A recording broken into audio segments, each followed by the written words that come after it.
Halo, apa kabar semuanya? Eh, kita hari ini kembali bertemu untuk ngobrol atau memberikan penjelasan mengenai mengenai mata kuliah biopsikologi. Dan hari ini untuk video ini yang akan kita dalami adalah mengenai sistem auditori. Ya, jadi sistem eh, pendengaran kita terkait struktur, ya kita akan membahas sedikit mengenai struktur, terus kemudian kita juga akan membahas mengenai bagaimana mekanisme persepsi dari sistem panca indera auditori kita, kemudian apakah ada sih hubungan atau kaitan antara sistem auditori dengan permasalahan kesehatan mental. Oke. Saya langsung share screen aja ya.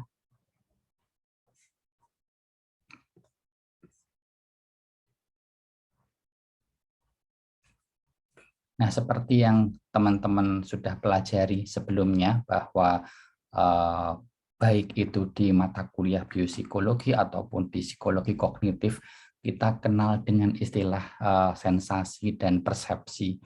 Dua kinerja kognitif manusia, yang satu proses penerimaan stimulus dari lingkungan, ya, jadi stimulus dari lingkungan diterima oleh panca indera kita.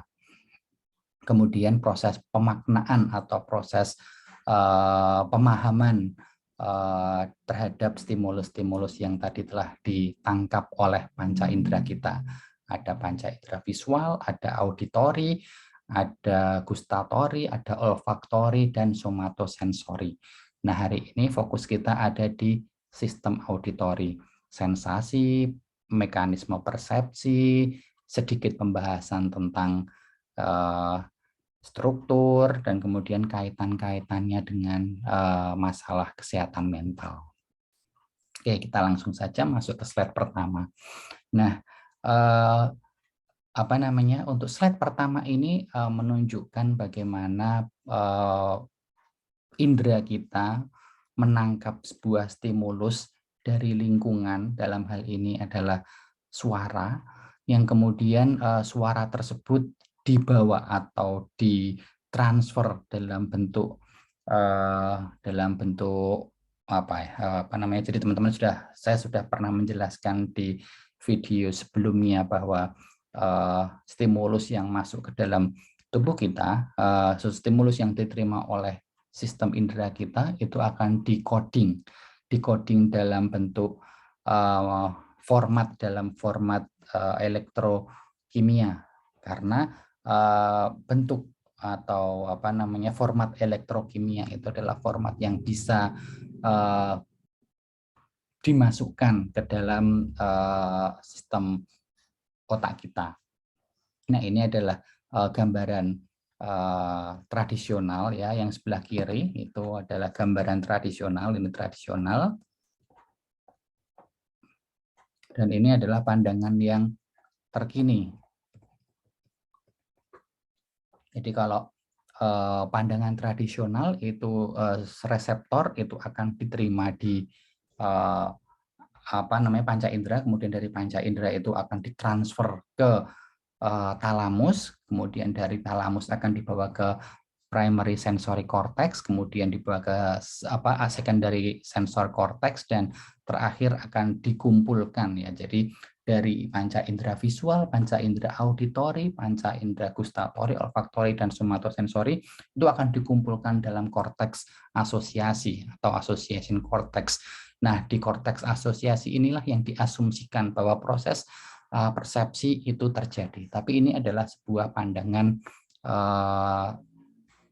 tradisional.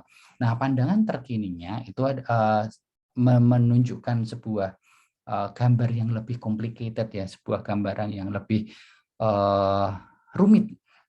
Nah, di sini sama, ya, ini adalah reseptor. Cuman reseptor sekarang akan diterima tidak hanya satu kotak, ya, tidak hanya satu kotak talamus. Hal ini menggambarkan bahwa ketika sebuah stimulus diterima oleh panca indera kita, kemudian akan dibawa ke bukan satu tempat di talamus, tetapi akan dibawa ke bagian-bagian dari talamus, karena di talamus sendiri itu tidak hanya menerima tidak hanya terdiri dari sebuah bagian, sebuah ruangan kosong yang kemudian stimulus akan masuk ke situ, tetapi di situ akan dipilah juga stimulus visual, stimulus auditori, stimulus panca indera yang lain itu akan masuk ke dalam ruang-ruang yang sudah disesuaikan, yang sesuai dengan format elektrochemicalnya masing-masing. Seperti yang teman-teman ketahui bahwa rumus untuk air, rumus untuk udara, ya rumus kimiawinya itu berbeda-beda. Begitu juga dengan stimulus kita.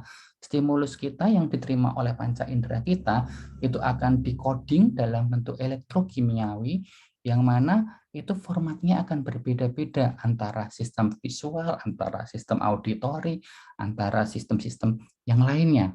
Dalam sistem visual misalnya ada kita sudah mempelajari tentang cahaya, mengenai warna, ya pada dasarnya warna merupakan sebuah gelombang cahaya dengan ukuran yang berbeda-beda. Kita juga sudah mempelajari bahwa warna atau gelombang yang berbeda-beda itu akan diterima oleh reseptor yang berbeda-beda pula. Nah, begitu juga dengan penyimpanan kita. Ketika warna merah, warna biru, warna hijau sampai warna kuning, sampai warna oranye itu akan masuk ke dalam sel-sel penerima yang berbeda. Nah, karena masuknya atau ada di sel penerima sel reseptor sel yang berbeda, itu nanti pun akan ditransfer ke tempat-tempat yang sesuai dengan kode-kode kimiawinya. Nah, tempat itu tidak hanya tersimpan di sebuah satu gudang kosong dan semuanya berkumpul di situ, tetapi ada part-part bagian, ada kompartemen-kompartemen. Jadi sebuah gudang besar itu memiliki kompartemen-kompartemen atau kamar-kamar yang cukup banyak, dan kemudian setiap stimulus dengan kode kimia khusus itu akan masuk ke ruangan yang sudah ditentukan, yang sesuai dengan kode chemicalnya. Misalnya warna merah akan masuk ke ruangan A, warna biru akan masuk ke ruangan B, warna kuning akan masuk ke ruangan C. Begitu juga dengan sistem auditori. Sistem auditori atau gelombang suara yang bisa diterima oleh manusia itu kan rentangnya antara 20 sampai 20.000 Hz. Nah, gelombangnya ada bermacam-macam. Gelombang yang bisa diterima oleh pendengaran manusia ada bermacam-macam, ada di rentang 20 sampai 20.000 Hz, dan itu pun ukurannya berbeda-beda. Codingnya pun akan berbeda-beda juga, sehingga akan dimasukkan ke dalam kompartemen-kompartemen yang berbeda-beda. Nah, kemudian di setiap kompartemen yang berbeda-beda, itu ternyata kompartemen itu masih memiliki, ya ada pintu penghubungnya lah. Kalau misalnya teman-teman pernah ke hotel dan kemudian lihat di hotel itu ada pintu penghubung antar kamar, ya. Jadi begitu juga dengan kompartemen-kompartemen tersebut, ada pintu penghubungnya, menghubungkan antara kompartemen kamar A, kamar B, kamar C, dan seterusnya. Hal itu bertujuan untuk membentuk menghubungkan kaitan, jadi berhubungan dengan sebuah informasi ini, stimulus ini itu akan dikaitkan dengan stimulus yang lain sehingga membentuk suatu informasi yang utuh sampai akhirnya ketika dia sampai ke korteks asosiasi, ya. Jadi di dalam korteks asosiasi tadi itu akan dikonekkan. Jadi bukan digabungkan semua, tapi akan dipilah mana stimulus-stimulus yang saling berkaitan. Sebagai contoh, saat ini teman-teman menyaksikan video ini, teman-teman akan melihat ada PowerPoint. Di dalam PowerPoint ini ada bermacam-macam warna, bermacam-macam tulisan. Ya, jadi secara visual saja ada informasi stimulusnya ada banyak sekali. Ada warna orange, biru, ada warna orange, biru, hijau, merah, warna ungu. Terus kemudian ada tulisan ya teman-teman tahu di psikologi kognitif mengenal proses persepsi secara top down ya, teman-teman bisa melihat bagaimana sebuah huruf itu bisa kita pahami dari stimulus yang paling kecil. Nah, kemudian ini baru dari secara visual. Kemudian secara auditori teman-teman mendapatkan informasi dari suara saya, dari apa yang saya ucapkan. Secara visual teman-teman melihat bagaimana gerakan saya menjelaskan, teman-teman mendengar suara-suara saya mengenai ngomongin tentang sistem auditori. Jadi di sini ada paling tidak ada dua panca indera yang bekerja, yaitu visual sama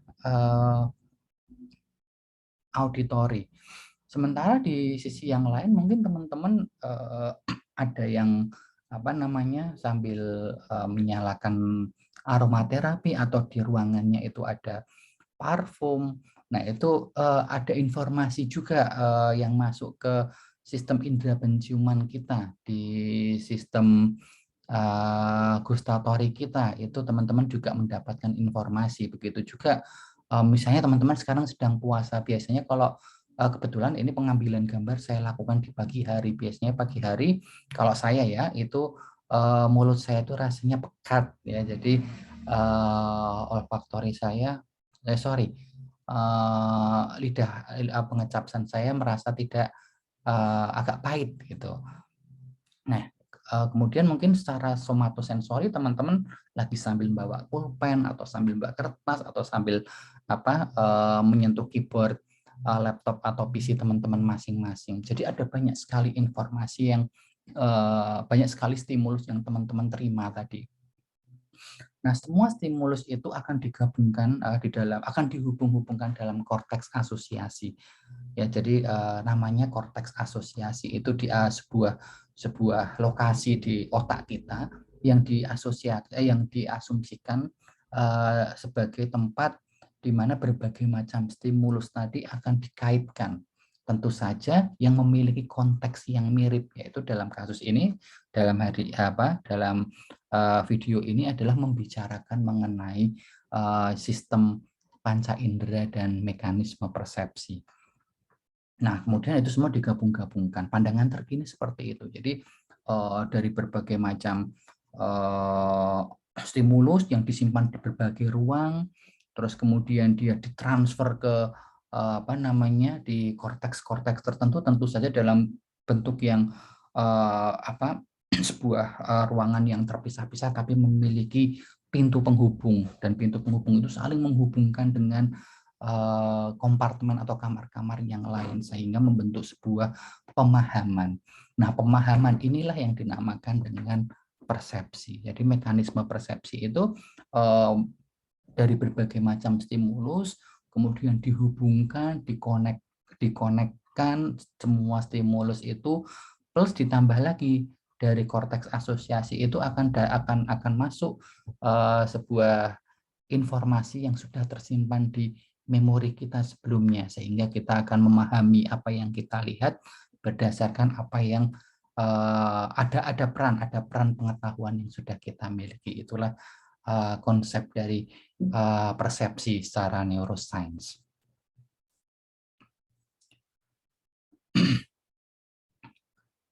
Nah, kemudian untuk slide selanjutnya di sini dijelaskan seperti yang tadi saya sudah sampaikan bahwa manusia itu bisa mendengar, bisa menangkap gelombang suara yang terentang antara 20 sampai 20.000 Hz.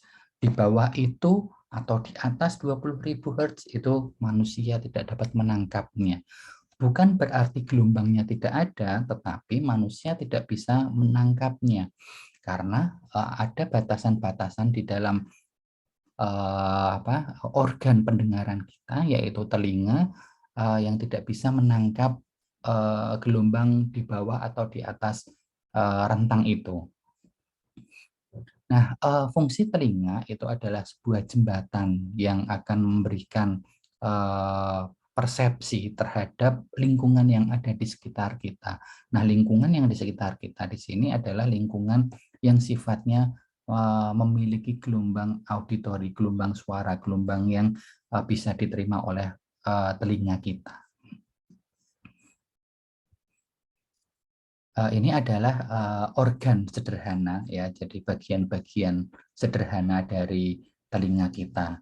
Jadi ketika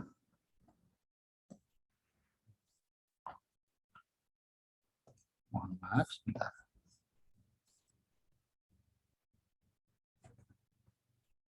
Oh,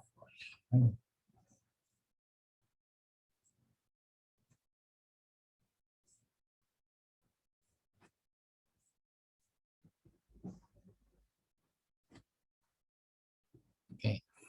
Jadi ketika suara itu masuk ke telinga kita antara 20 sampai 20.000 Hz masuk ke dalam telinga kita, kemudian akan masuk ke dalam sebuah lorong. Lorongnya ini lorong pendek dan kemudian akan bertemu dengan membran timpanik atau yang kita kenal dengan gendang telinga. Nah, di balik gendang telinga itu terdapat 3 tulang kecil yang disebut osikel, ya, disebut osikel. Nah, osikel ini terdiri dari tulang alas, tulang sanggurdi, sama tulang, mohon maaf saya agak lupa.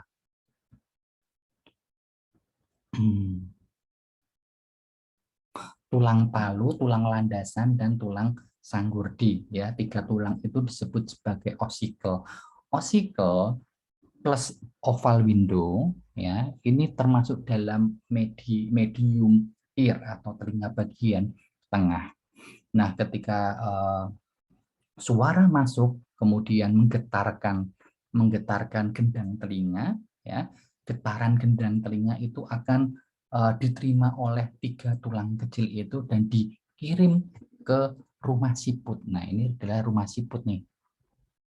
Ini rumah siput. Di dalam rumah siput itu ada semi sirkular kanal, ya, sebuah kanal yang melingkar-lingkar bentuknya seperti lingkaran gitu. Terus kemudian ada sebuah area yang disebut sebagai jendela, uh, apa jendela di sekitar, disebut sebagai round window, dan kemudian terakhir ada koklea. Koklea inilah organ telinga yang bentuknya seperti rumah siput. Jadi ya, kita mengistilahkan rumah siput itu adalah kokleanya. Nah, di dalam koklea ini ada bulu-bulu reseptor penerima yang akan menerima gelombang yang tadi diterima oleh telinga, ya. Jadi hasil dari ada gelombang suara masuk menggetarkan gendang telinga, kemudian gendang telinga akan diterima oleh ossicles, ya, 3 tulang kecil, tulang palu, landasan, dan sanggurdi, kemudian akan dibawa ke koklea. Nah, di dalam koklea ini ada bulu-bulu reseptor, ya, seperti ini di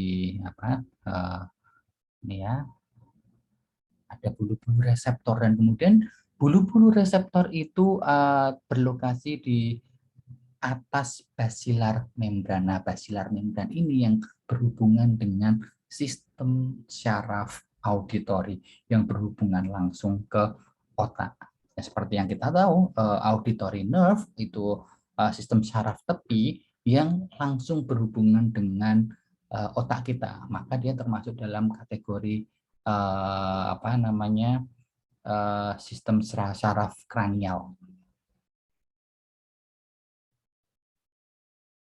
Nah, ini adalah penjelasannya tadi ketika suara masuk itu menyusuri kanal auditori, terus kemudian menggetarkan gendang telinga, kemudian diterima oleh ossicles atau 3 tulang kecil, dan kemudian dari tulang kecil itu akan dibawa ke bagian dalam dari telinga sampai akhirnya ke koklea, dan dari koklea menggetarkan membran bulu, ya, hair cell, apa, sel-sel rambut yang ada di basilar membran, dan kemudian suara itu tadi akan diformat, formatnya sudah dalam bentuk elektrokimia, bisa dibawa ke otak kita. Nah, ini adalah bagian-bagian dari telinga. Nah, sekarang kita mulai memasuki tentang bagian sistem syaraf yang terkait dengan auditory sistem kita, yaitu auditory cortex atau cortex auditory, korteks pendengaran, yaitu bagian dari otak kita yang letaknya ada di lobus temporal dekat sama telinga kita di sini.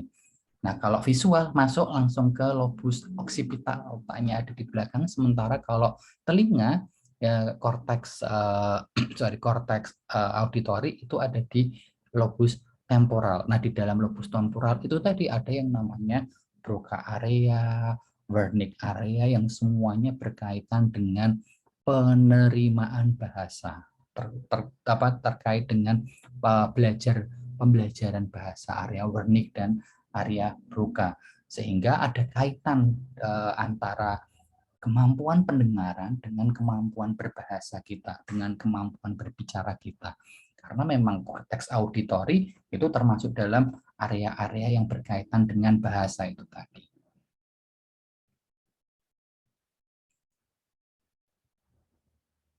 Nah, sebagian besar dari korteks auditori, jadi korteks auditori itu hanya bagian kecil di dalam lobus temporal. Dia itu bagiannya tersembunyi karena seperti teman-teman ketahui, otak ini banyak sekali lekuan-lekuannya. Nah, korteks auditori kebetulan ada di bagian yang terlipat itu, sehingga bagian ini benar-benar tidak dapat dilihat secara langsung dengan teknologi pencitraan ya, dengan fMRI itu kita tidak bisa lihat langsung korteks auditori karena memang korteks auditori itu tempatnya agak tersembunyi, terlipat-terlipat di bagian dalam. Hal ini juga yang menyebabkan studi mengenai korteks auditori itu tidak sebanyak studi terkait korteks visual, karena kalau korteks visual itu lokasinya cukup besar ya, ada di bagian oksipital dan ada di bagian frontal juga, dan ada di bagian luar, sehingga studi mengenai sistem visual itu bisa diamati dengan lebih mudah, berbeda dengan korteks auditori.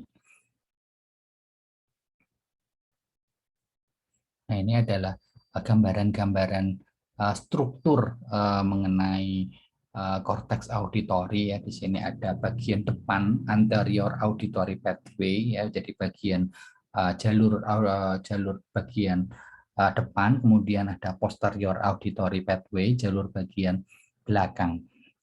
Kemudian bagian tengah ini adalah korteks auditori yang utama atau primary cortex auditori, letaknya ada di tengah ini, dan yang di sekitarnya itu adalah secondary cortex.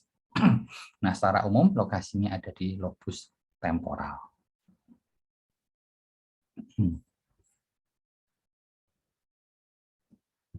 Nah, seperti yang tadi saya sampaikan di awal ya, dari korteks auditori itu semua sistem auditori itu akan berujung ke yang namanya korteks asosiasi. Karena korteks asosiasi inilah kita bisa menghasilkan sebuah persepsi yang utuh. Ketika kita mendapatkan informasi yang sifatnya itu adalah suara ya, misalnya ada orang yang berbicara, itu kita mungkin memang bisa memahaminya, kita bisa menerimanya dengan baik. Tetapi sebuah informasi yang utuh secara visual kita lihat, secara auditori kita kita dengar, kemudian secara wujud kita bisa sentuh sehingga ada informasi somatosensorinya, apabila ada baunya bisa kita cium, apabila memungkinkan kita rasa bisa kita rasakan, bisa kita jilat ya, itu maka informasi yang kita hasilkan itu akan jauh lebih kaya. Sehingga misalnya nih tentang bentuk garam ya, informasi mengenai garam, kita lihat garam gitu, kita tahu oh ini kita langsung tahu lihat wujudnya yang kecil itu ya, kita ambil satu butir gitu garam, kita pegang, kita bau, kita lihat ya, itu kita langsung bisa tahu oh ini adalah garam, rasanya asin. Berbeda ketika informasi itu hanya berasal dari satu panca indera saja, maka informasi itu menjadi tidak kita bisa memahaminya, kita bisa menerimanya, tetapi mungkin datanya tidak selengkap ketika seluruh panca indera kita itu memproses stimulus tersebut. Hal ini berkaitan dengan proses belajar ya. Ketika kita proses belajar, teman-teman tahu ya, ada pembelajar visual, ada pembelajar auditori, ada pembelajar kinestetik ya. Nah, itu menunjukkan bahwa seseorang individu itu memang kuat panca inderanya yang bekerja optimal dalam menyerap informasi. Itu adalah salah satu dari kelima inderanya. Misalnya kalau orang pembelajar visual, maka berarti kemampuan visualnya untuk menyerap informasi jauh lebih bagus, jauh lebih banyak dibandingkan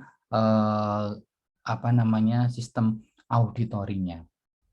Nah, atau sebaliknya, orang yang auditorinya bagus itu adalah seseorang yang dia bisa menyerap informasi melalui pendengaran lebih banyak dibandingkan secara visual. Nah, tetapi ketika seseorang diberikan sebuah stimulus dan semua panca inderanya bekerja, maka orang tersebut akan menyerap informasi jauh lebih banyak. Sebenarnya konsep dari panca indera akan seperti itu ya. Jadi kita pelajari dari konsep persepsi itu seperti itu.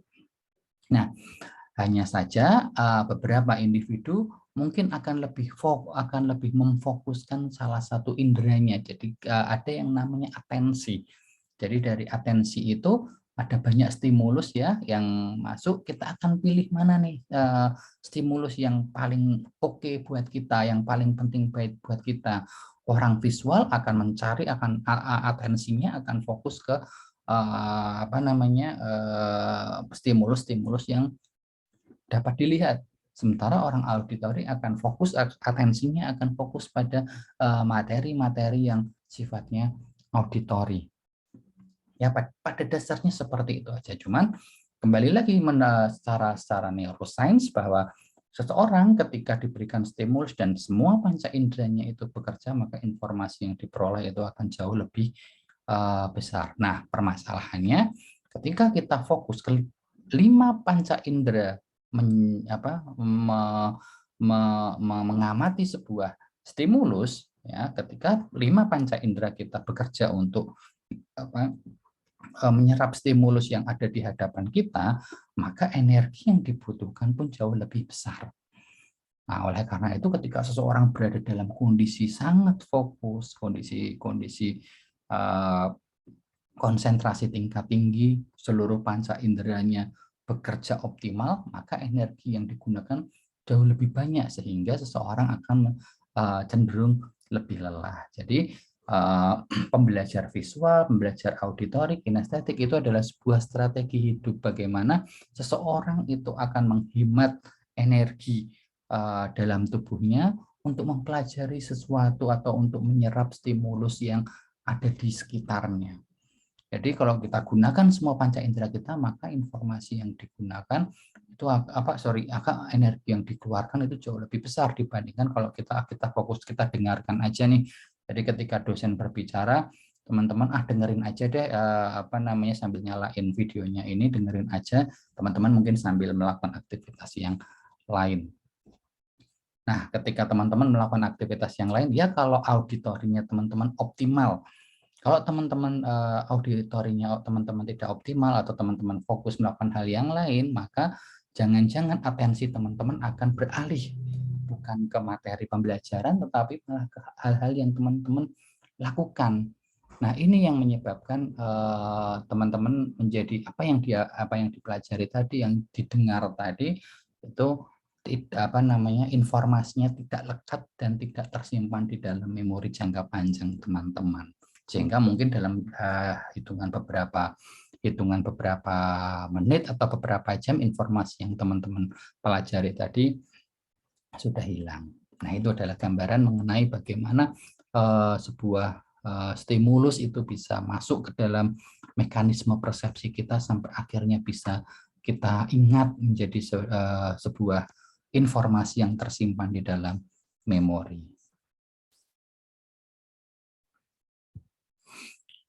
Nah, kita kembali lagi ke sistem auditori.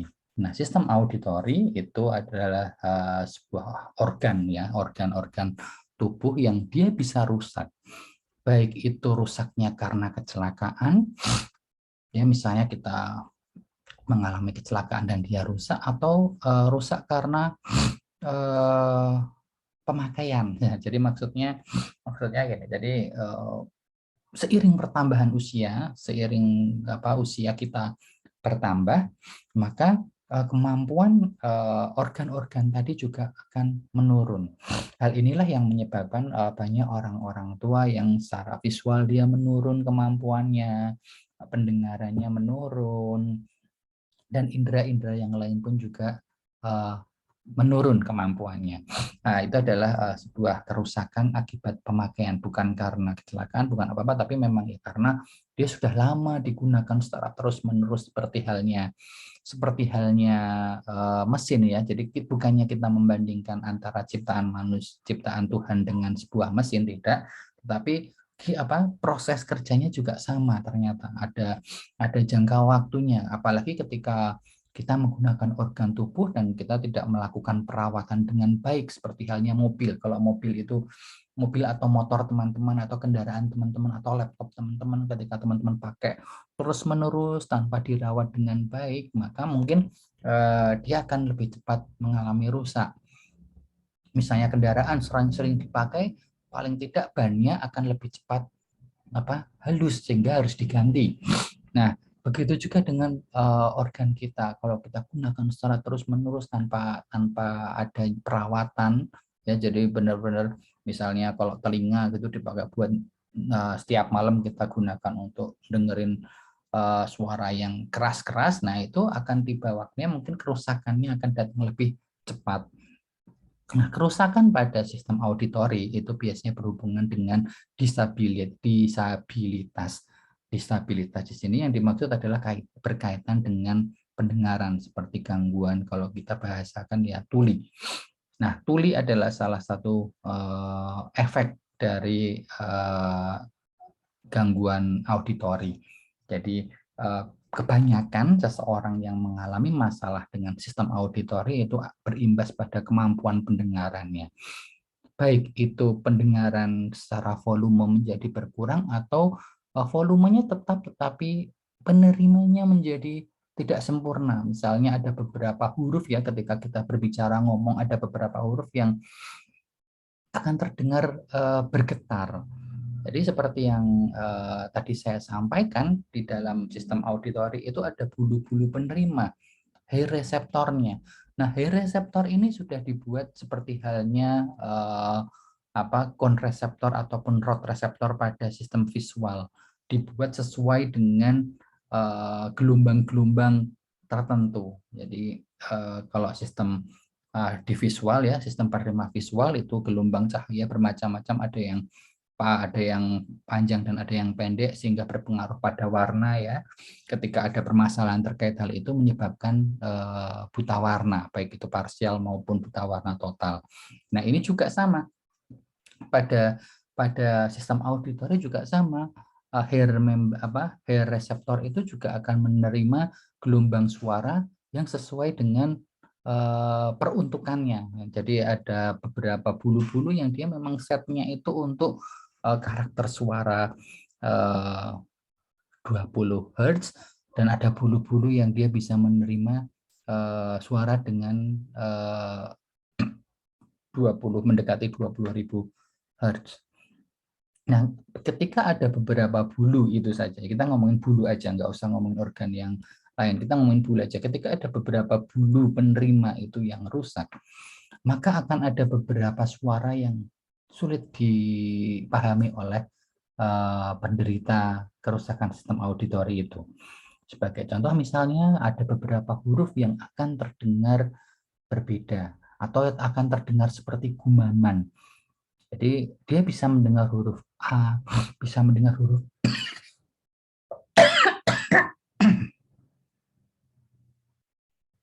dia bisa mendengar huruf-huruf vokal. Tetapi ada beberapa huruf konsonan yang tidak bisa didengar, kayak huruf P, huruf T, huruf B akan terdengar seperti gumaman. Karena bulu penerimanya ya mungkin dia kaku sehingga ketika ada getaran suara, rambut penerimanya ini tidak bekerja secara optimal, sehingga yang terdengar suaranya hanya berupa gumaman. Maka yang terjadi kesulitan untuk memahami ucapan-ucapan orang.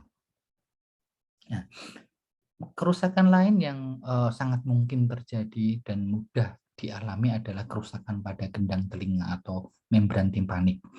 Nah, gendang telinga ini adalah ketika ada suara masuk, kemudian dia akan menggetarkan gendang telinga.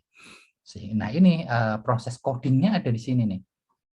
Suara yang masuk menggetarkan gendang telinga, kemudian akan menghasilkan sebuah gelombang, yang bisa diterima oleh organ-organ auditori kita, bisa diterima oleh tulang-tulang kecil tadi, okales tadi, tulang sanggurdi, tulang landasan, dan tulang palu.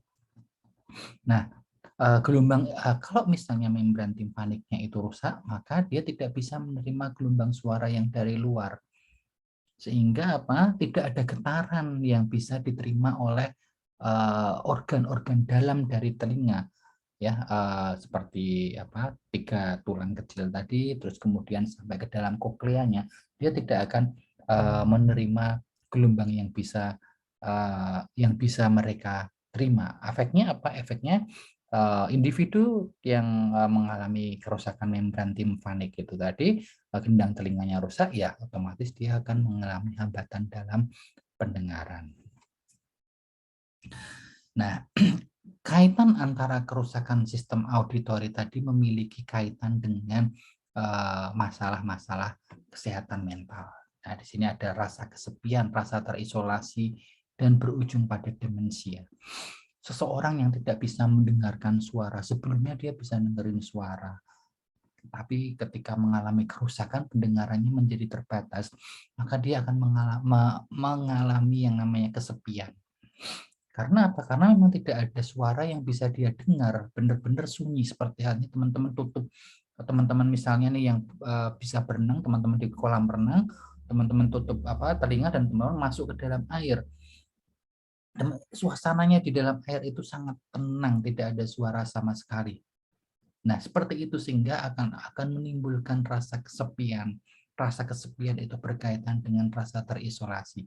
Nah, banyak studi, ya, ini sudah terbukti secara teoritis maupun secara praktikal.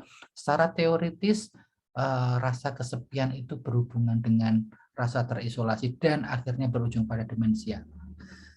Tapi di sekitar kita sudah banyak orang-orang tua, ya, orang-orang tua yang sudah sepuh itu biasanya akan mengalami demensia ketika dia merasa kesepian.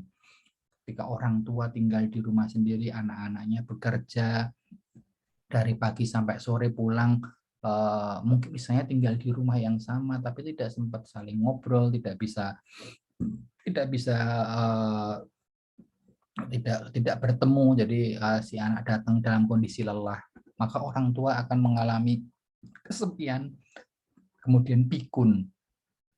Nah, ini sudah banyak terjadi di sekitar kita, sehingga antara masalah-masalah auditori itu bisa berujung pada gangguan demensia. Nah, kemudian masalah-masalah yang lain pun juga banyak, ya, terkait permasalahan-permasalahan yang kaitannya secara fisik.